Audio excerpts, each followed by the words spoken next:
السلام علیکم ویورز، ہمارے چینل پر خوش آمدید۔ میں اس صوفے پہ بیٹھی تھی جب چھوٹے سیٹھ نے مجھ سے اپنی خواہش کا اظہار کیا تھا کہ آج تم اپنے کوٹھے کی اس حسین و جمیل خوبصورت لڑکی کو میرے سامنے پیش کرو، میں تمہیں اس کے 2 لاکھ دوں گا۔ پر میں اس کی بات سن کر طیش میں آ گئی تھی کہ خبردار جو کسی نے اس پر نگاہ بھی ڈالی۔ لیکن میری بات سن کر وہ 2 لاکھ سے 5 لاکھ پر جیسے ہی آیا تو میرا دل بھی پگھلنے لگا تھا۔ اب 5 لاکھ روپے میرے سامنے پڑے تھے۔ میں اب اپنے دل اور دماغ کے بیچ بری طرح پھنس گئی تھی کہ اب میں کیا کروں۔ میرے سامنے 5 لاکھ تھے، اگر دماغ کا استعمال کرتی تو وہ میرے ہو جاتے۔ یہی سوچ کر میں نے سیٹھ کو کہا، جاؤ، وہ سامنے والا کمرہ تمہارا انتظار کر رہا ہے، وہاں وہ خوبصورت لڑکی نیند کے مزے لے رہی ہوگی جو آج رات تمہاری ہے۔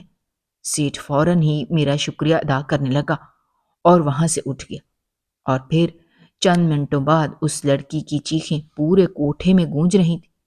لیکن میرے سامنے تو یہ 5 لاکھ روپے پڑے تھے۔ یہ دھندا میں نے کافی سال پہلے شروع کیا تھا، جب میں 18 سال کی تھی۔ میں سدیس کی محبت میں گرفتار ہو گئی تھی۔ میں اسے اتنی محبت کرتی تھی کہ اس کے سامنے مجھے کچھ نظر ہی نہیں آتا تھا، اور ایک دن میں اسے اپنا آپ سونپ بیٹھی تھی۔ وہ حسین لمحات میں نے جیسے ہی اس کے ساتھ گزارے تو اس کے بعد وہ مجھے چھوڑ کر ہمیشہ کے لیے چلا گیا تھا۔ پر اس کے بعد جیسے ہی میری حالت خراب ہوئی تو میں جان گئی تھی کہ اب میں ماں بننے والی ہوں۔ میں نے سدیس کو کال کی اور اسے بتایا کہ میں تمہارے بچے کی ماں بننے والی ہوں، پر اس نے تو مجھے ٹھکرا دیا تھا کہ تم نیچ ذات کی لڑکی ہو، میں تمہارے ساتھ کبھی بھی زندگی نہیں گزار سکوں گا۔ لیکن میں نے جیسے ہی اس کی بات سنی تو حیران و پریشان ہو گئی تھی۔ ایسا لگ رہا تھا کہ جیسے میری زندگی ختم ہو گئی ہو۔ اماں نے جب دیکھا کہ میرا پیٹ پھول رہا ہے تو پوچھنے لگیں کہ یہ گن کس کا ہے۔ اماں کو میں نے بتا دیا کہ ہاں، میں نے محبت کی ہے، میں سدیس کی محبت میں پاگل ہو گئی تھی، مجھ سے دنیا کی سب سے بڑی غلطی ہو گئی ہے۔ پر اماں کہنے لگی کہ نہیں، اب تمہیں کوئی نہیں بچا سکتا۔ اس دن ابا آئے اور انہوں نے پھر اماں کے کہنے پر مجھے دھکے دے کر گھر سے نکال دیا تھا۔ میں بے گھر ہو گئی تھی۔ اس گاؤں میں رات کے اندھیرے میں کہیں بھی روشنی دکھائی نہیں دے رہی تھی۔ جب ایک طرف میں نے 3 4 مردوں کو دیکھا تھا، وہ مرد مجھے ہی دیکھ رہے تھے۔ مجھے دیکھ کر وہ گفت و شنید کرنے لگے، لیکن پھر وہ اس حویلی کے اندر جا رہے تھے جو کہ رات کی اس تاریکی میں بھی روشنی سے سرشار تھی۔ میں جیسے ہی اس حویلی کی طرف بڑھی تو یہ دیکھ کر حیران ہو گئی تھی کہ وہاں مجھ جیسی کافی حسین لڑکیاں تھیں، لیکن وہ بہت ہی خوش تھیں۔ وہ 3 مرد مجھے کہنے لگے کہ دیکھو، تمہیں پیسوں کی ضرورت ہے تو تم یہاں آ سکتی ہو، تمہیں کافی پیسے ملیں گے۔ پیسوں کا نام سن کر تو میں نے اپنے پیٹ پر ہاتھ رکھا تھا۔ ہاں، مجھے اس کی ضرورت تو تھی۔ اور پھر یوں میں 18 سال کی لڑکی اس حویلی کے اندر چلی گئی جو ایک کوٹھا تھا۔ میری خوبصورتی کی تو میری مالکن بھی تعریف کرنے لگی تھی۔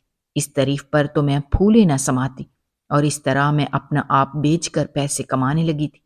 لیکن مالکن سے میں نے 9 ماہ کی چھٹی لے لی تھی کہ ایک دفعہ میں اس مصیبت سے نجات پا لوں، پھر میں اپنا کام شروع کر دوں گی۔ مجھے دل ہی دل میں آنے والی اس روح سے نفرت ہونے لگی، کیونکہ میں جانتی تھی کہ اس کی وجہ سے ہی میں اس موڑ پر آئی ہوں۔ لیکن اب میں بہت ہی خوش تھی، کیونکہ میں جب بھی اپنی نوٹوں سے بھری جولی دیکھتی تھی تو سارے غم بھول جاتی تھی۔ پیسہ ایک ایسی چیز ہے کہ انسان جتنا مرضی غم زدہ ہو، اس کا غم 2 منٹوں میں بھول جاتا ہے۔ میرے ساتھ بھی کچھ ایسا ہی ہوا تھا، اور پھر 9 ماہ کا عرصہ جیسے ہی گزرا تو میں ہسپتال گئی تھی۔ میں نے اس کی شکل بھی نہیں دیکھی تھی کہ وہ کیسی ہے، بس ایک نظر اس پر گئی تھی۔ اس کی گردن پر بالکل میری طرح کا موٹا سا تل تھا۔ میں نے اس کی شکل ٹھیک سے دیکھی بھی نہیں تھی، لیکن وہ نرس یہی کہتی تھی کہ یہ تو لگتا ہے اپنے ابا پر گئی ہے۔ یہ سن کر تو مجھے اس بچی سے اور بھی نفرت ہو رہی تھی، جو کہنے کو نومولود تھی۔ میں نے جلدی سے ہسپتال سے چھٹی لی اور اس چھوٹی سی بچی کو لحاف میں لپیٹ کر میں ایک فٹ پاتھ کے پاس آ گئی تھی۔ یہاں وہاں نظر دوڑائی، کوئی بھی موجود نہیں تھا۔ میں نے یہ موقع صحیح جانا اور اس بچی کو وہیں پر لٹا دیا تھا۔ وہ بچی بلکتی رہی، روتی رہی، جیسے کہہ رہی ہو کہ پلیز میرے ساتھ ایسا مت کرو۔ میں اس بے زبان بچی کو سن سکتی تھی، لیکن میں اس وقت پتھر دل ہو چکی تھی۔ مجھے کچھ بھی سنائی نہیں دے رہا تھا۔ بس سدیس کے وہی الفاظ میرے کانوں میں گونج رہے تھے، اور میں نے فیصلہ کر لیا تھا کہ اس کی اولاد کو میں کیوں اپنے پاس رکھوں۔ میں یہ گناہ کر کے اسے سزا دینا چاہتی تھی۔ میں ایسی ہی سنگ دل ہو چکی تھی۔ میں جیسے ہی اپنے کوٹھے پر واپس گئی تو مالکن مجھے دیکھ کر خوش ہو گئی تھی، کیونکہ اب میرے 9 مہینے تو ختم ہو گئے تھے اور میں اپنی ڈیوٹی پر لگ چکی تھی۔ اب میری جھولی میں پیسے آتے تھے اور پیسوں کی خاطر مجھے اپنا جسم بیچنا پڑتا تھا، لیکن میں مجبور تھی۔ میں نے کبھی نہیں سوچا تھا کہ بچی کو خود سے دور کر کے بہت غلط کیا ہے۔ رات کو مجھے جیسے ہی اس کا خیال آیا تو میں دوڑتی دوڑتی پھر سے اسی فٹ پاتھ پر چلی گئی تھی، لیکن وہاں تو وہ بچی تھی ہی نہیں۔ میں نے دل سے اس کے لیے دعا کی کہ وہ جدھر بھی گئی ہو ٹھیک ہو، اور اس کے ساتھ وہ سب نہ ہو جو میرے ساتھ ہوا ہے۔ میں واپس آ گئی تھی جب دیکھا مالکن 2-3 لڑکیوں کو لے کر آئی تھی، جو کہ میری ہی عمر کی 18 سال کی تھیں، لیکن وہ بہت رو رہی تھی۔ مالکن نے سختی سے انہیں کہا تھا کہ دیکھو تمہیں کافی زیادہ پیسے ملیں گے۔ میں اپنے دن یاد کرنے لگی جب میں بھی اسی لالچ میں اس کوٹھے پر آئی تھی۔ وہ لڑکیاں بھی اب میری طرح بن سنور کر سب کے جی بہلاتی تھیں۔ ہمارا تو یہی کام تھا۔ مالکن کی طبیعت جیسے ہی خراب ہوئی تو اس نے مجھے اپنی کرسی دے دی تھی اور کہنے لگی کہ دیکھو تم میرے بعد سب سے بڑی ہو، اب تمہارا کام ہے، اب تم میرے والا کام کرو گی۔ یہ سن کر تو میرا دل کافی کانپنے لگا تھا کہ کیا میں یہ کام کر سکتی ہوں، کیونکہ یہ گناہ کا کام تھا۔ لیکن یہ دھندا کسی بھی طرح اگر بند ہو جاتا تو میری زندگی برباد ہو جاتی۔ اتنے پیسے جو 1 سیکنڈ میں میری جھولی میں آ جاتے تھے وہ آنا بند ہو جاتے۔ یہی سوچ کر مالکن کے جانے کے بعد میں نے وہ کرسی سنبھال لی تھی، اور اب میں ایک 18 سالہ بچی سے 40 عمر کی خاتون بن گئی تھی۔ کسی کو بھی معلوم نہیں تھا کہ میں وہی جہاں آ رہا ہوں۔ سبھی مجھے بیگم صاحبہ کہہ کر بلانے لگے تھے۔ میں نے جیسے ہی کرسی سنبھالی تھی تو ابھی بھی میری خوبصورتی جوبن پر تھی۔ سارے مرد مجھ پر رش کرتے تھے۔ میری مانگ تو اتنی ہی زیادہ تھی جتنی میری جوانی میں تھی۔ لوگ ابھی بھی مجھ پر پیسے لوٹاتے تھے۔ اسی پر تو مجھے مان تھا۔ میں اسی نشے کے آگے سب کچھ بھلا بیٹھی تھی۔ میں اب بھیس بدل کر وہی مالکن والا کام کرتی تھی، کیونکہ مالکن روز ہی شام کو بھیس بدل کر ریلوے اسٹیشنز پر جاتی تھی، جدھر لڑکیاں کچھ کھانے پینے کا سامان بیچ رہی ہوتی تھیں۔ پھر ان کو اپنی جانب آنے کی دعوت دیتی تھی کہ اگر تمہیں پیسے چاہیے تو تم میرے ساتھ کام کرو، تمہاری دنیا بدل جائے گی، تمہاری زندگی عیش و عشرت میں گزرے گی۔ لڑکیاں پیسوں کے لالچ میں ہمارے ساتھ آ جاتی۔ اب یہ کام میرا تھا۔ میں بھی جیسے ہی رات ہوتی تو ریلوے اسٹیشنز اور باقی ہوٹلز میں چلی جاتی تھی۔ وہاں ضرورت مند لڑکیاں کافی حسرت بھری نگاہ سے میرے پیسوں کو دیکھتی تھیں۔ میں ان کے پاس جاتی تو ان سے یہی بولتی تھی کہ دیکھو تمہاری زندگی کی ڈور تمہارے ہاتھ میں ہے۔ اگر تم چاہتی ہو کہ تم پیسوں سے مالا مال ہو جاؤ اور تمہیں 2 وقت کی روٹی ملے تو میرے ساتھ آ جاؤ، کیونکہ میرا کام ہے تم لوگوں کی مدد کرنا۔ آگے تم جانو اور تمہارا دل جانے۔ وہ لڑکیاں میری میٹھی زبان کے آگے ہار مان لیتی تھیں اور پھر اس بات کا اقرار کر کے میرے ساتھ آ جاتی تھیں۔ میں جیسے ہی انہیں کوٹھے پر لے کر آتی تھی تو کوٹھے کا دروازہ بند ہو جاتا تھا۔ ان لڑکیوں کو باہر جانے کی اجازت ہی نہیں ہوتی تھی، کیونکہ میرے پہرے دار کوٹھے پر 24 گھنٹے پہرا دے رہے ہوتے تھے۔ میرے علاوہ کسی کو وہاں سے باہر جانے کی اجازت ہی نہیں ہوتی تھی۔ اسی وجہ سے وہ بیچاری لڑکیاں اس کوٹھے میں بند ہو جاتی تھیں اور پھر اپنا آپ دوسروں کو مجبوراً سونپ دیتی تھی۔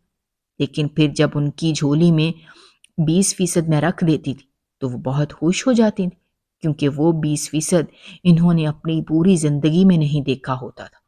اس طرح میں ان کی آئے روز تعریف کرتی تھی تاکہ انہیں اپنے اوپر فخر ہو، جس کی بدولت وہ یہ دھندا کرنے میں کامیاب ہو جائے۔ اسی طرح لڑکیاں اب عادی ہو گئی تھیں۔ وہ ہمیشہ ہی اپنی ناز و خوبصورتی پر مان کرتی تھیں۔ جیسے ہی مرد ان کی تعریف کرتے تھے تو پھر وہ خوشی سے پھولے نہیں سماتی تھی۔ انہیں دیکھ کر میں اپنی جوانی کو یاد کرتی تھی کہ میں بھی ایسی ہی ہوتی تھی۔ جیسی ہی یہ دن گزرے مجھے پتہ بھی نہیں چلا تھا، اور پھر 1 ہفتہ پہلے کی تو بات ہے جب مجھے اسی ریلوے اسٹیشن کے پاس ایک چھوٹی سی بچی بیٹھی ہوئی دکھائی دی تھی، جو کہ لگ بھگ 18 سال کی تھی۔ اس نے اپنے سر پر حجاب لیا ہوا تھا جبکہ اس کے کپڑے جگہ جگہ سے پھٹے ہوئے تھے۔ مجھے اس پر پہلے تو کافی ترس آیا تھا، لیکن اس کی خوبصورتی دیکھ کر میں جان گئی تھی کہ یہ کسی بھی مرد کو اپنی جانب آسانی سے راغب کر سکتی ہے۔ میں نے جیسے ہی اسے دیکھا تو اس کی طرف گئی اور کہنے لگی کہ بیٹی، تمہارا نام کیا ہے؟ کہنے لگی کہ میں رودابہ ہوں۔ اس کا نام مجھے بہت خوبصورت لگا تھا۔ میں نے اس سے کہا کہ کیا تمہارا کوئی گھر نہیں ہے؟ تو کہنے لگی کہ نہیں، میں گھر سے بھاگ کر آئی ہوں۔ میں نے دل میں سوچا کہ یہ لڑکی تو ویسے ہی بد کردار ہے، کیوں نہ میں اسے کوٹھے پر ایسے ہی لے جاؤں۔ لیکن پھر ایک سوال کرنے لگی کہ کیا تمہیں کسی سے محبت ہو گئی تھی جو تم گھر سے بھاگی ہو؟ کہنے لگی کہ نہیں نہیں، آپ بالکل غلط سمجھ رہی ہیں، میں تو ایسی لڑکی ہی نہیں ہوں، میں بہت پاک ہوں اور بہت دیندار ہوں۔ وہ تو میری ستیلی اماں نے مجھ پر ظلم و ستم کے پہاڑ توڑے، تبھی میں مجبور ہو گئی اور مجبوری میں مجھے وہ گھر چھوڑنا پڑا تھا۔ میں نے اپنے دل کو کافی ملامت کی کہ میں کیا سوچ رہی تھی، یہ لڑکی تو بہت ہی مجبور ہے۔ میں نے اسے کہا کہ کیا تمہارے پاس کھانے کے لیے پیسے ہیں؟ تو آگے سے وہ نفی میں اپنا سر ہلانے لگی۔ میں نے جھٹ سے اپنے بیگ سے 1000 کا نوٹ لیا اور اسے دے دیا۔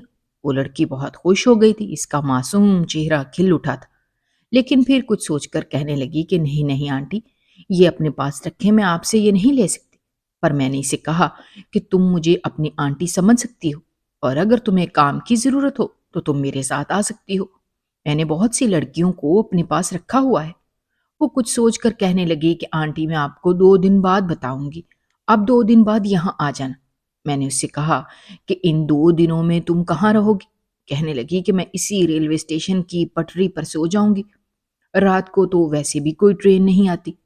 میں حیران ہو گئی تھی کہ یہ کتنی بہادر لڑکی ہے، لیکن میں نے اسے کہا کہ دیکھو، 2 دن تک میں تمہیں کوئی کام نہیں دوں گی، تم چاہو تو میرے پاس آ سکتی ہو، 2 دن کے بعد تمہارا اپنا فیصلہ ہوگا۔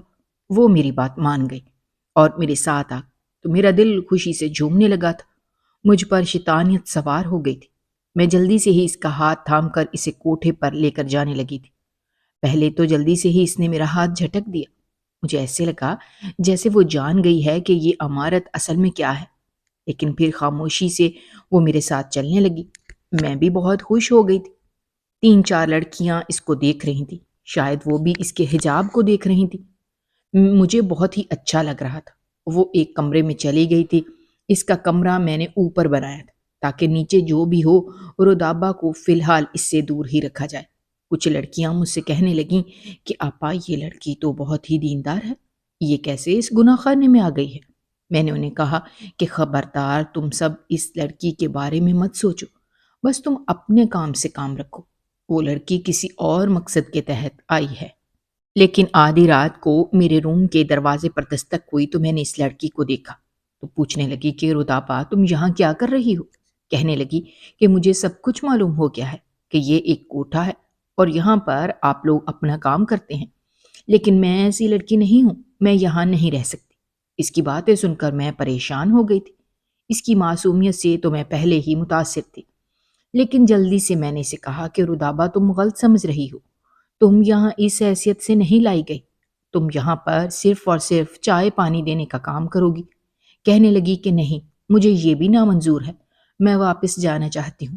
میں نے اس سے کہا کہ رودابہ، کیا تمہیں مجھ پر یقین نہیں ہے؟ میں جانتی ہوں کہ تم ایسی لڑکی نہیں ہو، میں کبھی بھی تم پر زور زبردستی نہیں کروں گی، لیکن میں چاہتی تھی کہ تم ایک جگہ محفوظ ہو جاؤ، اور میرے ہوتے ہوئے اس کوٹھی میں کسی بھی مرد کی جرت نہیں کہ وہ تمہیں ہاتھ بھی لگائے۔ تم یہاں پر محفوظ ہو، لیکن تم صرف چائے پانی کا کام کرو گی۔ اس کو کہیں نہ کہیں مجھ پر یقین آ گیا تھا۔ تبھی وہ کہنے لگی کہ ٹھیک ہے، میں سوچ کر بتاؤں گی۔ اس نے 1 دن کا ٹائم لے لیا تھا اور پھر 1 دن بعد وہ بولی کہ مجھے منظور ہے، میں یہاں پر صرف چائے پانی دینے کی حد تک پھروں گی۔ میں نے بھی سکھ کا سانس لیا، مجھے اس لڑکی سے بہت زیادہ اپنائیت ہو گئی تھی۔ اب جو بھی محفل لگتی تھی، رودابہ اس میں بالکل بھی شریک نہیں ہوتی تھی۔ میں نے سارے مردوں کو منع کر دیا تھا کہ خبردار جو کسی نے میرے اوپر والے پورشن میں جانے کی جرت بھی کی، جو بھی لڑکی چاہیے ہوگی وہ تم لوگوں کو نیچے ہی دستیاب ہو جائے گی۔ وہ لوگ بھی حیران ہو گئے تھے۔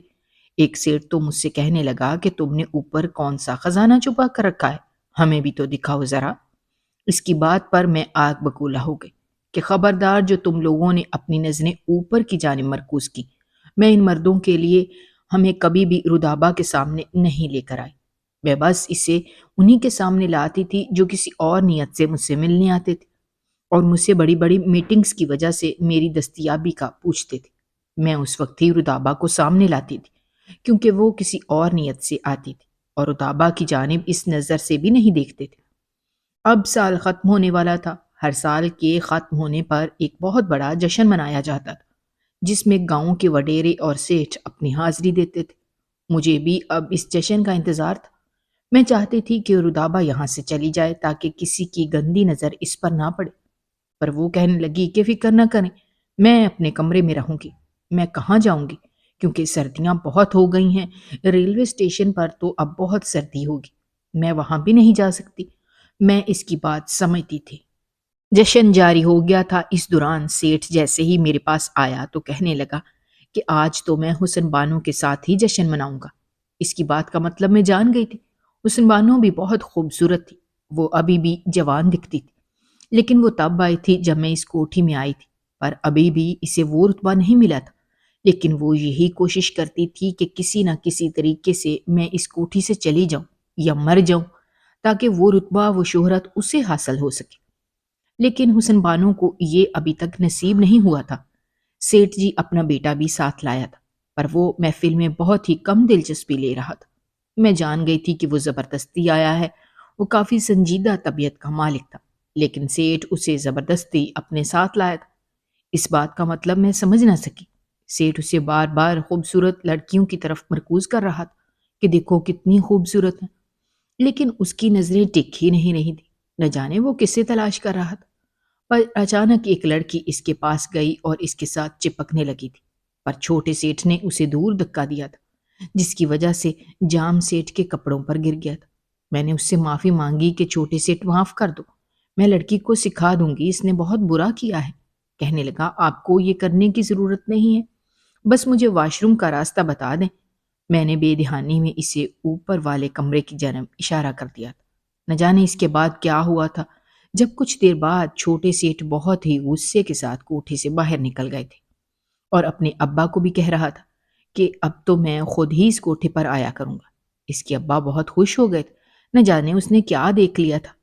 میرا دھیان رودابا کی جانب جا رہا تھا۔ میں نے محفل ختم کروا دی، سارے مرد واپس چلے گئے تو میں رودابا کے کمرے کی جانب گئی، لیکن وہ تو بہت گہری نیند سو رہی تھی اور اس نے ابھی تک حجاب لپیٹا ہوا تھا۔ اس کو اس حالت میں دیکھ کر میرا دل بہت ہی پرسکون ہو گیا تھا کہ شکر ہے چھوٹے سیٹھ نے رودابا کو نہیں دیکھا، پر میں کہاں جانتی تھی کہ آگے جا کر اتنی بڑی جنگ چھڑنے والی ہے۔ میں یہ دیکھ کر حیران ہو گئی تھی کہ اب تو ہر روز ہی چھوٹے سیٹھ کوٹھے پر آ جاتے تھے۔ رات ہوتے ہی ان کی نظریں ان حسیناؤں پر تو نہیں، پر نہ جانے کیوں اوپر والے پورشن کی جانب ہی ہوتی تھی۔ میں سمجھ نہ سکی کہ وہ کیا چاہتے ہیں، کیونکہ وہ کسی بھی لڑکی پر توجہ ہی نہیں دیتے تھے۔ میں ان کے سامنے حسین سے حسین لڑکی رکھتی تھی۔ ایک روز میں نے سوچ ہی لیا تھا میں جان کر رہوں گی کہ وہ کس نیت سے اس کوٹھے پر آتے ہیں۔ ایک روز میں نے ان کا بازو تھاما اور ساری لڑکیوں کو واپس بھیج دیا۔ لڑکیاں منہ بناتی واپس چلی گئیں۔ جب میں سیٹھ کا ہاتھ تھام کر انہیں اپنے کمرے میں لے آئی، میں خود صوفے پر بیٹھ گئی تھی۔ اس سے پہلے جلدی سے میں نے اپنے کمرے کا دروازہ بند کیا تھا۔ میں سیٹھ سے بولی کہ کیوں جی، میں ایک ہفتے سے آپ کو دیکھ رہی ہوں، میں نے آپ کے سامنے حسین و جمیل لڑکیاں رکھی ہیں، لیکن آپ کا تو دل اتنا پتھر ہے جو کسی پر آ ہی نہیں رہا۔ میری بات سن کر چھوٹا سیٹھ مسکرانے لگا اور کہنے لگا کہ نہیں، یہ تو آپ جھوٹ بول رہی ہیں، ایک حسین لڑکی تو آپ نے اوپر چھپائی ہوئی ہے۔ ان کا اشارہ اسی روم کی جانب تھا۔ اس کی بات سن کر تو میرا رنگ اڑ گیا تھا۔ میں جان گئی تھی کہ چھوٹے سیٹھ نے رودابا کو دیکھ لیا ہے۔ میں کہنے لگی کہ نہیں سیٹھ، بھول جاؤ اس لڑکی کو، وہ تمہیں کبھی نہیں مل سکتی۔ وہ ایک نیک اور پرہیزگار لڑکی ہے، اس نے کبھی بھی اپنا وجود کسی کو نہیں دیا۔ میری بات سن کر نہ جانے کیوں سیٹھ کے چہرے پر ایک سکون طاری ہو گیا تھا۔ اس نے گہری سانس لی اور کہنے لگا کہ میں تب ہی تو چاہتا ہوں کہ وہ نیک لڑکی میرے حصے میں آ جائے۔ میں نے اس کو سمجھانے کی کوشش کی کہ دیکھو وہ لڑکی کسی کے ساتھ بھی ناجائز تعلقات نہیں کام کر سکے گی، وہ ایسی نہیں ہے۔ تو سیٹھ ضد میں آ گیا۔ جب اس نے اپنی جیب سے ایک لاکھوں کی تعداد میں پیسوں کی کاپی نکال کر میری جھولی میں رکھ دی۔ میری جھولی بہت ہی بھاری ہو گئی تھی، لیکن میرا دل ابھی بھی ہلکا تھا۔ میں کہنے لگی کہ نہیں، تم جتنے پیسے بھی مجھے دے دو، میں تمہیں وہ لڑکی کبھی بھی نہیں دوں گی۔ سیٹھ نے ایک اور کاپی اپنی جیب سے نکالی اور دوبارہ سے میری جھولی میں رکھ دی۔ اس طرح میں لاکھوں کی تعداد میں اپنے سامنے وہ پیسے دیکھ رہی تھی۔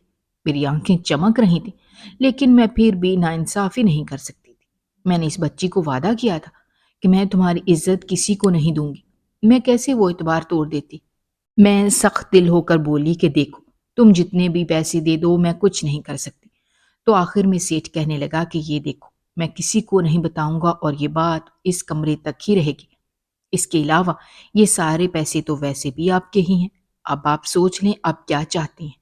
میں سوچ میں پڑ گئی تھی کہ جب میری جیب اتنی گرم ہو رہی ہے تو مجھے دوسرے کا کیوں سوچنا چاہیے، اور میرا دل کب سے نرم پڑ گیا کہ میں ایک ایسی لڑکی کا سوچوں جو اس کوٹھی میں اسی نیت سے آئی تھی کہ وہ بھی وہی کام کرے جو ساری کرتی ہیں۔ یہی سوچ کر میں نے فیصلہ کر لیا اور اپنے ہاتھ سے اشارہ کرنے لگی۔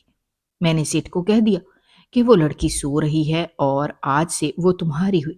وہ تو بھاگ کر اس طرف چلا گیا تھا جب میں پیسے گننے لگی تھی، پر اچانک ہی کچھ ہی پل گزرے تھے جب رودابہ کی چیخیں پوری کوٹھی میں گونج رہی تھیں۔ ساری لڑکیاں اس کی چیخیں سن کر اپنے اپنے کمروں سے باہر نکل آئی تھیں۔ نہ جانے کیا چل رہا تھا اندر، مجھے کچھ بھی سمجھ نہیں لگی۔ میں نے فیصلہ کیا کہ مجھے اندر جا کر دیکھنا چاہیے۔ میں جلدی سے اس کمرے میں چلی گئی تھی اور سامنے کا منظر دیکھ کر میری روح کانپ گئی تھی۔ سامنے رودابہ کھڑی تھی، لیکن آج میں اس کو اس کے حجاب کے بغیر دیکھ رہی تھی، جس کی گردن پر وہی تل تھا جو چند سال پہلے میں نے اس بچی کی گردن پر دیکھا تھا۔ میں اسے پہچان نہ سکی تھی۔ وہ اپنے سامنے اس چھوٹے سیٹھ کو کہہ رہی تھی کہ تم میرے قریب مت آنا، لیکن چھوٹا سیٹھ اس کے قریب آتا جا رہا تھا۔ نہ جانے کیوں میرے اندر کی مامتا جاگ گئی تھی۔ جب میں نے جلدی سے چھوٹے سیٹھ کو دھکا دیا تھا، وہ فرش پر گر گیا۔ میں نے وہ سارے پیسے اس کے منہ پر مارے تھے اور کہا تھا کہ دفع ہو جاؤ، آئندہ کے بعد اس کوٹھے پر قدم بھی نہ رکھنا۔ لیکن اس کی نظر تو رودابہ پر ہی تھی، جو اسے کہہ رہا تھا کہ دیکھنا میں دوبارہ ضرور آؤں گا۔ میں طیش میں آ گئی تھی۔ رودابہ کافی رو رہی تھی۔ میں نے جلدی سے ہی اس کا حجاب سیٹ کیا اور اسے گلے سے لگا لیا تھا۔ وہ بلک بلک کر رو رہی تھی اور ماں ماں کہہ رہی تھی۔ میرا دل ٹوٹ چکا تھا کہ یہ میں نے کیا کر دیا۔ میں نے اپنے ہی ہاتھوں اپنی ہی بیٹی کا جیون برباد کرنا چاہا۔ میں خود کو کوس رہی تھی جب رودابہ کہنے لگی کہ پلیز مجھے بچا لیں، یہ لڑکا مجھے مار دے گا، وہ میرے پیچھے ہاتھ دھو کر پڑا ہے۔ میں نے اس سے کہا کہ دیکھو، آج کے بعد وہ تمہیں ہاتھ بھی نہیں لگائے، وہ اس کوٹھے میں نہیں آئے گا۔ میں نے رودابہ کو کافی مشکلوں سے سنبھالا تھا، لیکن اندر ہی اندر میں ٹوٹ گئی تھی۔ میں اس وقت ڈرتی تھی جب میں اسے بتاؤں گی کہ اس کی اصلی ماں میں تھی اور میں ہی اسے چھوڑ کر گئی تھی۔ لیکن میں نے عزم کر لیا تھا کہ یہ سچائی میں کبھی بھی رودابہ کے سامنے نہیں آنے دوں گی۔ میں نے اس کو اور بھی چھپا کر رکھنے کا فیصلہ کر لیا تھا، لیکن اگلے ہی دن حسن بانو نے مجھے بری خبر دی تھی کہ رودابہ اپنے روم میں نہیں ہے۔ میں نے جیسے ہی وہ روم دیکھا تو میری سانسیں تھم گئی تھیں۔ وہ لڑکی کہاں چلی گئی؟ میری بچی کہاں چلی گئی؟ میں کسی کو بتا بھی نہیں سکتی تھی کہ وہ میری بیٹی ہے۔ مجھے اب سیٹھ پر شک ہو رہا تھا۔ میں نے فیصلہ کر لیا تھا کہ مجھے قدم اٹھانا ہی پڑے گا۔ میں نے بڑے سیٹھ کو کال کر دی اور اس سے کہا تھا کہ میرے ایک کوٹھے کی ایک لڑکی غائب ہو گئی ہے۔ سیٹھ کہنے لگا کہ تمہیں کب سے فکر ہونے لگی؟ سال میں ہزاروں کی تعداد میں لڑکیاں آتی ہیں اور غائب بھی ہو جاتی ہیں۔ کوئی کسی کے ساتھ بھاگ جاتی ہے تو کوئی کسی کے سنگ رنگلیاں مناتی ہے، پر تمہیں تو پیسے مل جاتے ہیں۔ تمہیں تو پیسوں سے مطلب ہوتا ہے، تو اس بار تمہیں اتنی فکر کیوں ہو رہی ہے؟ وہ لڑکی تمہاری کیا لگتی ہے جو تم اس کی اتنی فکر کر رہی ہو؟ اس کی باتوں سے میرا دل کٹ کر رہ گیا تھا۔ میں چپ ہو گئی تھی، لیکن پھر کڑوا گھونٹ پیتے ہوئے میں نے کہا کہ دیکھیں، وہ لڑکی نیک تھی، وہ سب سے الگ تھی۔ میں اسے ریلوے اسٹیشن سے لے کر آئی تھی۔ میں نے اس سے وعدہ کیا تھا کہ میں اس کے ساتھ ایسا ویسا کچھ نہیں کروں گی۔ میں اسے پناہ دے رہی تھی۔ اس کا یہ مطلب نہیں تھا کہ وہ بھی ان لڑکیوں میں شمار ہو جائے۔ سیٹھ خاموش ہو گیا اور کہنے لگا کہ دیکھو، وہ لڑکی میرے بیٹے کی محبوبہ ہے۔ میرے بیٹے کا اس پر دل آ گیا تھا۔ میں اس کا دل بہلانے اسے کوٹھے پر لے کر گیا، لیکن وہاں پر اسے وہی لڑکی دکھائی دی تھی۔ وہ گھر آ کر بھی اس کے ہی گن گا رہا تھا اور اسی کو یاد کر رہا تھا۔ اگلے روز وہ نہ جانے کہاں سے اس کو اٹھا کر لے کر آ گیا۔ میں نے جیسے ہی اس سے پوچھا تو اس نے بتایا کہ وہ اسی کوٹھے سے لے کر آیا ہے۔ اب میں بیچ میں کیا بولوں؟